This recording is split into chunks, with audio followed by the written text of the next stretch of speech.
das ondas feministas, a gente entende, tem a primeira onda, que é aquele caminho que estava se estruturando, o pessoal conhece do voto, tá?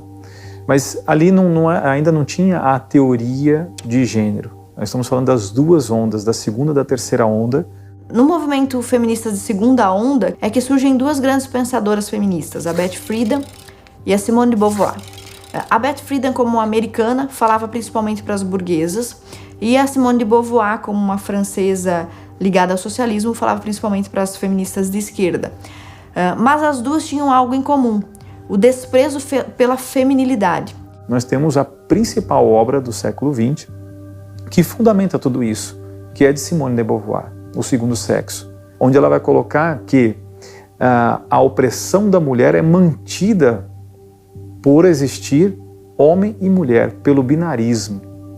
Ela abre isso nos anos 49, ela vai falar, olha, as mulheres conseguiram os direitos civis e políticos, mas a mulher ainda não alcançou a liberdade. E por que não alcançou essa liberdade? Ela não alcançou ainda porque existe uma opressão do papel da mulher, que ainda tem como opção no seu imaginário ser mãe, ser mulher em si.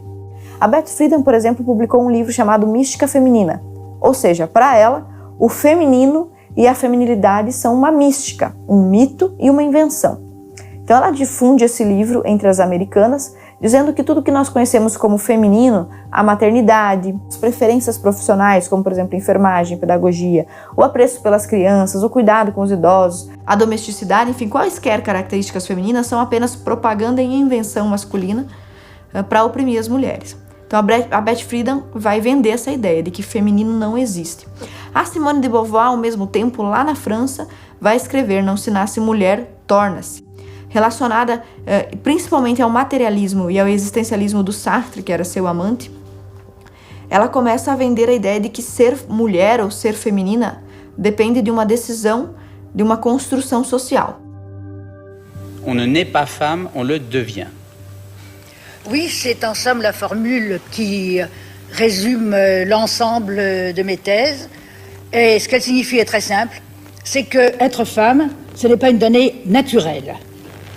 C'est le résultat d'une histoire. Il n'y a pas un destin biologique, psychologique qui définisse la femme en tant que telle. C'est une histoire qu'il a faite, d'abord l'histoire de la civilisation, qui aboutit à son statut actuel, et d'autre part, pour chaque femme particulière, c'est l'histoire de sa vie. En particulier, c'est l'histoire de son enfance, qui la détermine comme femme, qui crée en elle quelque chose qui n'est pas du tout une donnée, une essence, qui crée en elle ce qu'on a appelé quelquefois l'éternel féminin, la féminité.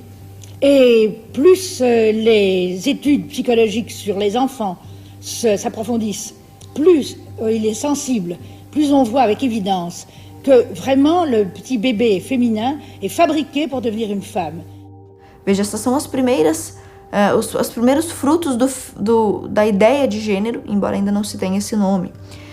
Tanto americanos quanto franceses, então, são envenenados com essa ideia de que a feminilidade e a masculinidade são construções e, portanto, são falsas, de que são artificiais e de que não são naturais. Mas temos também a Júlia Kristeva, que diz, estritamente falando, não se pode dizer que existam mulheres. Então veja, o feminismo, que diz representar as mulheres, desde a segunda onda do movimento feminista, começa a trazer pra gente escritoras, pensadoras, protagonistas do movimento feminista que contestam a própria feminilidade e aí conseguem usar a ideologia de gênero a favor do movimento feminista. E é por isso que hoje nós dizemos que a ideologia de gênero é a terceira onda do movimento feminista. Então Simone de Beauvoir abre um caminho que não só Friedan vai escrever sobre isso, mas outras tantas feministas começam a teorizar sobre a existência de uma mulher. Essa teoria vai ser desenvolvida posteriormente por outras feministas, por várias delas, mas principalmente por Butler, a sua principal obra, O Problema de Gênero, a subversão da identidade, já mostra no próprio subtítulo o que se pretende. Dizer que não há uma identidade, algo determinado. Como nós vimos no livro da Judith Butler, Se o gênero é fluido, então ele também não pode ser reduzido ao número de 2. Nós já temos feministas que dizem que existem 5, 7, e feministas que dizem que existem tantos gêneros quanto pessoas.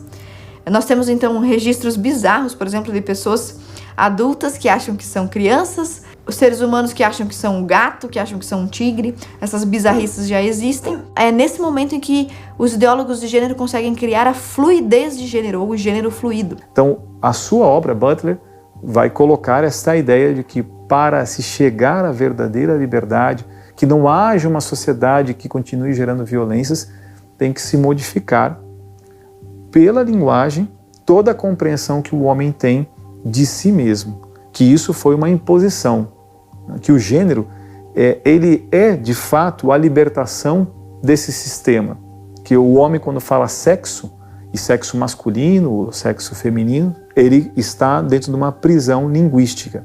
O gênero seria a libertação linguística.